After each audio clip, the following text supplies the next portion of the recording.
जय श्री राम।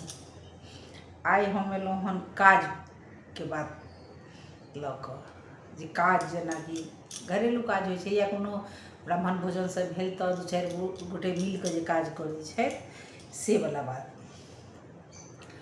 तऽ किछु लोक भानस करै छथिन, जे भानस केलथि हुनकर तऽ नाम नहि आयल, लेकिन जे परसै छथिन हुनकर नाम जरूर आयल। ओहो परसैमे जे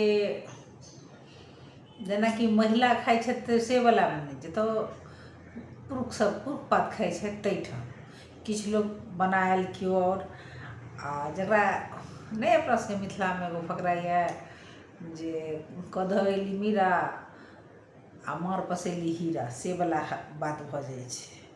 जे भानस केलथि तकर कतहु नाम नहि, लेकिन जे कनि परसि देलथि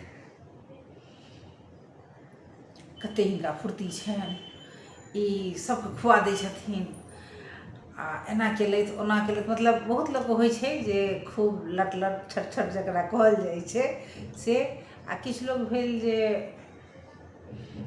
भानस केलथि, हुनका केओ भनसाघरमे नहि देखलकनि, ओ सबटा कऽ अएलथि, सबटा केला हुनकर पानिमे गेलनि, आ जे परसलथि ओ जे भानस केनिहारि छथि हुनकर सबटा क्रेडिट ओ एहि माथापर उठेलथि आ विदा भऽ गेलथि। बुझलियै? तऽ किछु लोक अहाँके एहन भेटती अपना आसपासमे। तऽ ताहि दुआरे जे काज केनिहारके मोजर नहि होइ छै, जे काज करै छै तकर मोजर नहि होइ छै। तोरा तऽ केओ करैत देखबे नहि केलखिन, तऽ एकरे कहै छै केओ भगवान घरसँ से भाग्य लिखा कऽ अबै छै। जे गोटे परेशान भेली, खटली, सब्जी कटलथि, बनेलथि, सोनेलथि, धोलथि, ओगेलथि, हुनकर कतहु कोनो नामो निशाने नहि छै।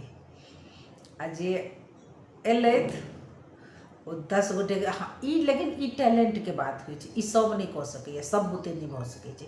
ई गोटे गोटे लोकमे टैलेंट होइ छै जे 10 गोटेके बीचमे हमरा कई तरहक करैके यऽ, ओ ओहेटा काज करै छथिन। सिर्फ ओ काजमे काज ओतबे काज करै छथिन जे हमरा 10 गो लोकके सामने परसिकऽ खुआबैके यऽ, अदर काज नहि। जतऽ लोक हुनका नहि देखतनि से काज ओ नहि करती।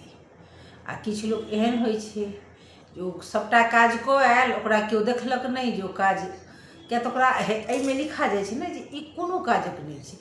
ओ जे आब कतबो काज कइयो अएतै तऽ ओकरा नहि कहै छै जे कपारमे लिखा गेल छै जे कोनो काज नहि करैवला छै, ओकर गिनती भऽ गेलै जे कोनो काजक नहि छै। जय श्री राम।